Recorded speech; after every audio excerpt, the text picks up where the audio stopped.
Santa Cruz Museum of Natural History, Ohlone exhibit. About the museum. The Santa Cruz Natural Museum of History is located at 1305 East Cliff Drive in Santa Cruz, California. The museum offers rotating exhibits, lectures, workshops, camps, school field trips, and permanent exhibits. The museum has a very interconnected system of displays that support each other. They show a variety of local plants, animals, ocean, and native life artifacts. One of the permanent exhibits is the Ohlone Room, which focuses on pre-contact Ohlone life. It has a variety of artifacts as well as references to current Ohlone traditions. The rest of the museum supports the Ohlone Room by referencing plants, animals, and other resources that would have been used or hunted by native people. And here you see the historic landmark sign that is on the outside of the building. I visited there in October of 2019. Museum interior. The museum was smaller than I imagined, as it has a lot of information, exhibits, and events that a larger venue might have. It takes longer to see everything than you would expect. There are items everywhere, including items suspended from the ceiling and outside. It seems like some of the displays are changed out often, and the museum had decor changed around for their Halloween event. We got there while they were decorating. The lighting made it challenging to take pictures of the items in the cases or even general pictures of the interior of the building. The staff was very flexible in my note and picture taking for this report, and the only caveat was that I referenced the museum. These pictures are ones from the local santacruz.com website when they did a review on the museum, and they're much better lit than mine would be, so I included them. The museum interior, tide pool. The museum has a small tide pool that has various creatures and plant life that you can touch carefully. There was not a reference to the Ohlone at this part of the museum, but it does support a real connection of information where people can touch and feel some of the creatures that were used as a food source. Some items that are in the tide pools would have been used are mussels, sea anemones, and seaweed. The pictures shown, two of them I took myself, and then one with the father and son are from the santacruzmuseum.org website. Wall mural, Ohlone Room. When you first enter the Ohlone Room section of the museum, you're greeted with this full wall mural depicting pre-contact Ohlone life. Below the wall mural, toward the ground there on the brown wood strip, are descriptions of the villages, houses, and clothing that the Ohlone used that are shown in the mural. Due to space considerations, it would be difficult for them to have recreations of the houses and clothes deteriorate over time, etc. To have full scale models of these things, so this is the best they could do as far as depicting the clothing and housing and such. Second smaller mural. This smaller mural depicting Ohlone life pre-contact was affixed to some wood and located on a table behind some other displays. I had to take pictures in sections to get the panoramic view of it. It is a mural that was painted by Anne Elizabeth Thurman, and it's similar to the wall mural, but has a little different detail to it, and it's more of a long rectangular piece of wood that's about, I'd say, a foot and a half tall, and then probably 10 feet long. Artifacts.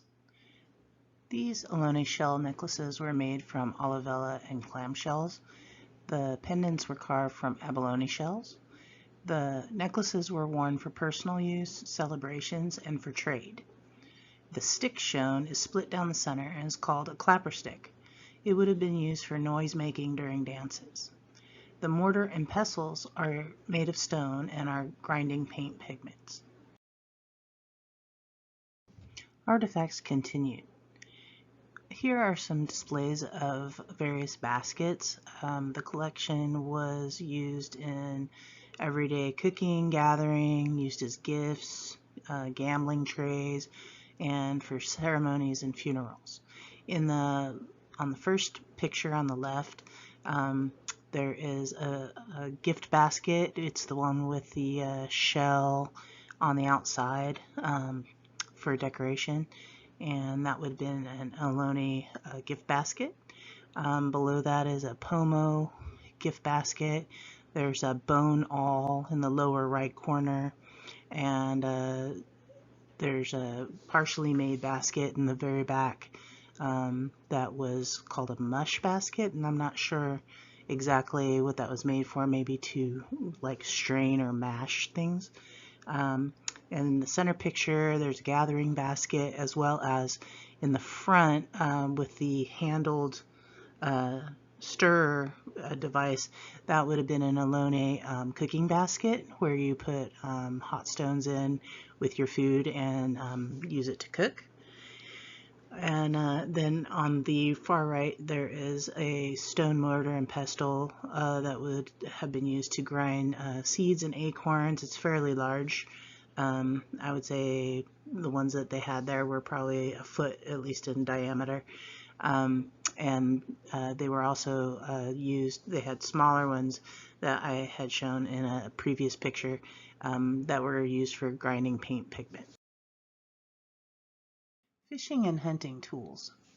The Ohlone fished with hooks made of bone or shell, harpoons, nets, basket traps, and fish poisons made from plants. Decoys were used to attract waterfowl, and nets were used to catch rabbits, waterfowl, and other small animals. Shown here are reproductions of a fishing weight, a duck decoy made of tule, and a net. Fishing and hunting tools continue. Bows were covered with thin layers of glued sinew to give them strength. Hunting arrows had two parts, a lightweight main shaft with feathers attached to make them fly straight, and a hardwood foreshaft with a stone or lone point attached. The arrow main shaft could be reused when the foreshaft was stuck into the quarry. The foreshaft was a second piece that could detach if it was stuck in there too deep. Shown here are reproductions of a sinew-backed bow, Ohlone stone arrow points, Pomo obsidian points, and an arrow. Language. The museum includes a description and example of Ohlone or Costanoan language, which is the Awaswas language. At least 8 distinct Ohlone languages and many dialects were spoken.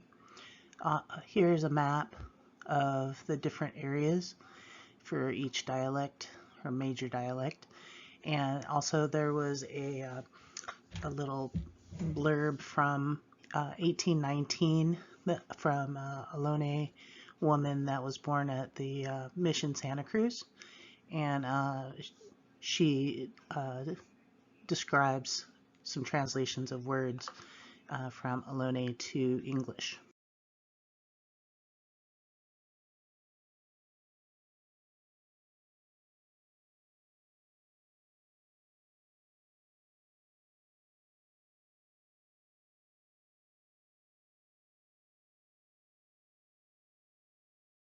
Minerals.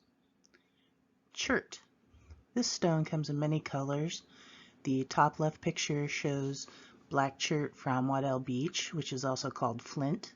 It was used by the Ohlone to make arrowheads and spear points. Gold mining was not a major industry in Santa Cruz County. Only minor amounts of gold were gained from the beach sand, placer deposits, and small veins during the late 19th and early 20th centuries. In the lower left corner is a picture of the gold weighing measure device, and as well as some samples of gold dust and things that were found. Obsidian sources could be found in the North Coast ranges, but some obsidian was traded from as far as eastern Sierra Nevada. It was used for tattoo needles, arrowheads, and spear points. And to the right is a big chunk of obsidian, as well as some examples of arrowheads.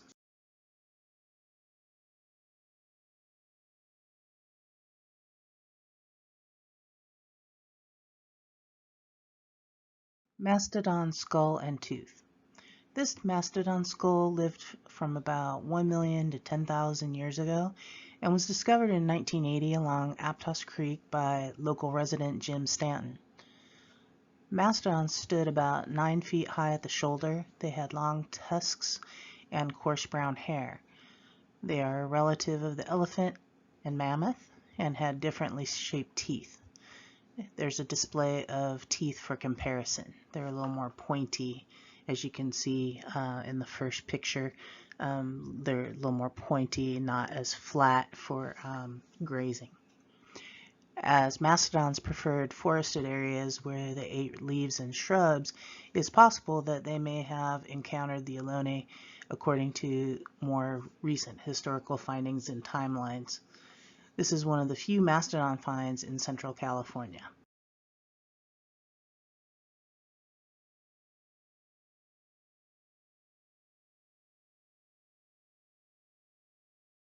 Native foods. The pictures shown are a display that the museum has of various non-animal plant foods that the Ohlone would have eaten. And they didn't have any food descriptions, so I used information about each one from the Lighton Parish use of natural resources Central Coast Province information from our readings. Outside the museum, female California gray whale sculpture. This sculpture was commissioned in 1982 by the Museum Association to stimulate interest in conservation issues. It's made out of a wood frame and cement and concrete. It was reinforced later after it had been built because people like to climb on it, especially kids. The sculptor was Larry Foster, and the fabricator was Al Hipkins. And I found this interesting because this integrates some of the sea life. There isn't a whole lot of sea life at the museum, but it integrates the sea life and possibly something that the Ohlone would have hunted and ate during their pre-contact time. Outdoor native plant landscape. Outside the museum, native plants were used for landscaping. The second picture from the museum website shows the landscape that is in the blooming season versus the pictures that I took in October. There were signs posted regarding the plant's uses, scientific names, and blooming seasons. I also noted the effort of the museum to show the interaction between plants, insects, pests, and how native people would use these plants. Native plants. The museum in the landscape had multiple types of plants that were native to California and that could have been used by the Ohlone people. And so here there are some pictures that I took of the signage and as much as I could get of the plants. Again, this was in October, so there's not a lot of color, but it tells you about purple needlegrass that was used possibly as a food source, and it obviously had really deep roots, so it was drought resistant. Then there's the common self-heal, which is used medicinally all over the world for thousands of years, and it was also used as an antibiotic and a fever reducer. And then the meadow barley were edible, and they were collected in the spring and summer by native Californians. And I really liked the fact that in the signage that they made sure to let you know that native Californians use this as a food source or a medicinal source or a source for, um, you know, to feed other animals that they ate. So it was kind of a nice approach that they used. Native plants continued. There are a few more pictures here I had of the some of the landscaping native plants that they used at the museum. The varicolored lupin was, I didn't know it was only growing in California, and it's one of the food plants of the endangered mission blue butterfly. It's often one of the first plants to regrow after fire and replenishes the nitrogen and makes the soil habitable for other plants. I found that very interesting, especially with all the fires we've been having. I thought that was a good fact. Also, yarrow, that was used medicinally for pain relief, blood issues of all kinds, and a fever reducer. And it's popular for butterfly gardens. And Santa Cruz has a huge butterfly population when they migrate. So I would assume that's important. And then they had a manzanita plant, but there was not really any information about the manzanita plant. So I went to the material that we used for the Central Coast Province unit and used the Lightfoot and Parrish Uses of Natural Resources portion on page 226, which describes the manzanita. It says there's different kinds of manzanita. So some of the berries can be eaten. They can be made into a cider, or they can use different species of the bark and make it into a medicinal tea to relieve diarrhea.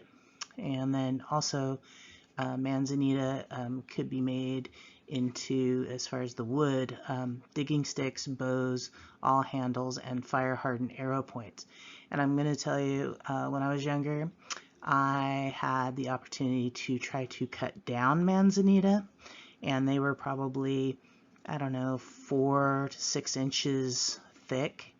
And those things were impossible. We were using chainsaws, we were using axes. It didn't matter. They were really tough, and they burn really hot if you use them for firewood. Sustainable gardening displays. These displays are posted outside the museum in the area shown in the picture, and provides a lot of information about how to plant and take care of a sustainable garden with native plants and how the native garden benefits the wildlife around it. And I found this interesting because it really goes into detail about watering, pests, insects, types of plants, and I think it's really important, especially interacting with the Ohlone exhibit, that it kind of shows you some of the native managerial, practices of how to take care of the landscape. Museum store. The museum store has varied items for sale, from books to toys to jewelry and t-shirts. But they also had some interesting things I found in relation to native culture, which were various books on traditional knowledge of plants, basketry, traditional stories. They had a children's book, ABC Learning book, using native imagery.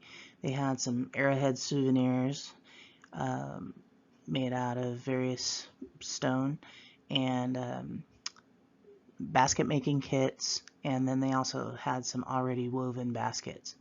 So there's an overall picture of the store that gives you a good idea of what it looks like, and then there's a couple of pictures of a few of the books that I thought would be important.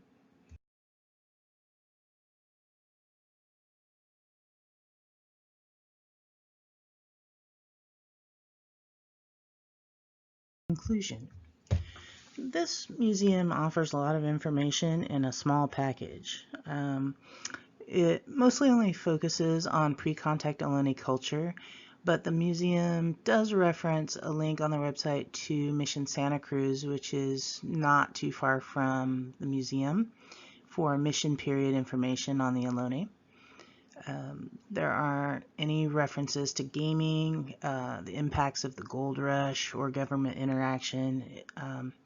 There's a few more modern references to Ohlone people today, but not a lot. I'd like to really see maybe some more information about what is happening today with the Ohlone, but I understand that they only have so much space and they had to pick a focus, and so they did pre-contact. I did not see any documents or information regarding any kind of research, ethnographic information, anthropological information. There was, it really gave a good overall picture though of pre-contact Ohlone culture through the drawings, the photos, artifacts, and the physical examples throughout the museum, actually, to really help people understand the Ohlone way of life. And it's not really a view of a noble savage or a savage, uncivilized, victimization, any of that. It's tries to be, this is kind of what it was like that we know of, and I think they did a good job in interconnecting not only the Ohlone room information, but they tried to show, you know, all the local plants, trees. They tried to do, you know, bees, how the Ohlone used bees in one of their displays. They have all the animals that they might have hunted. They tried to do the tide pools. There wasn't a whole lot of references to seafood or sea creatures that were used, but they tried to do what they could with the space that they had.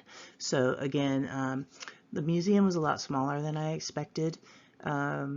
But it really did have a lot to offer, and they, with their camps that I saw for schools, they go on field trips to various locations where there would be native materials and things. I think it's a great effort that they're doing, and I had a really good time. I'll probably go back and try out one of their field trips. Museum information.